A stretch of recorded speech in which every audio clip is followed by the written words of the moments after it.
Hello dear viewers and welcome to Household Times. Today let's talk about the World Cup, but not about matters like which team has won how many times or which country has participated how many times. Instead, we'll focus on the moments that make the World Cup so special, the names that have left their mark on soccer history, and how the game has changed in recent years.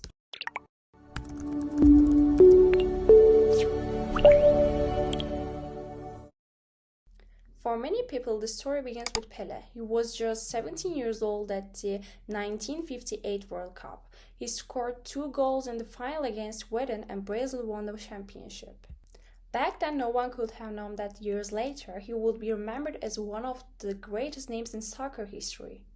But that's actually the beauty of the World Cup. Sometimes the whole world witnesses the moment a player's star shines brightest all at once.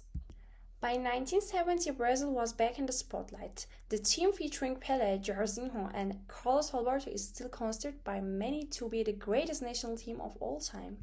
There are even people today who rewatch Carlos Alberto's goal from the final against Italy because that goal is not just a goal, it's regarded as one of the finest examples of team play. The 1986 World Cup, on the other hand, was largely Diego Maradona's tournament. The 2 goals he scored against England went down in history for completely different reasons. One was the long debated Hand of God, while the other is considered by many to be the most beautiful goal in soccer history. Even though decades have passed, people are still talking about that match.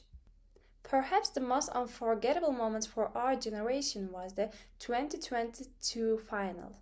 Lionel Messi finally lifted the trophy he had long sought, while Kylian Mbappe scored a hat-trick in the final. After the match went to a penalty shootout, many former players and commentators said it was the best World Cup final they had ever seen.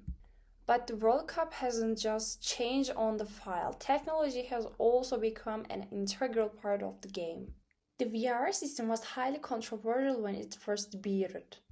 Then came the semi-automated offside system. Thanks to sensors inside the ball, cameras and artificial intelligence, plays can now be reviewed in a matter of seconds. Some plays that used to be debated for hours can now be resolved much more quickly. Teams aren't just training the way they used to either. Data analysis tracks how much players run when they tire and in which areas they are most effective. Soccer has become a sport where science and technology have seamlessly integrated, often without us even noticing. And perhaps this is exactly what sets the World Cup apart from the other tournaments. When the matches begin, it's not just the stadiums that fill up. Giant screens are set up in the city squares. People celebrate the same goal together with strangers. Sometimes an entire country holds its breath at the same moment. Even people who don't like soccer tune in to watch the final on TV. Because the World Cup isn't just a tournament where soccer is played, it's also part of memories that people never forget even as the years go by. Thank you for watching. If you enjoyed our content, don't forget to subscribe. As always, it was Household Times.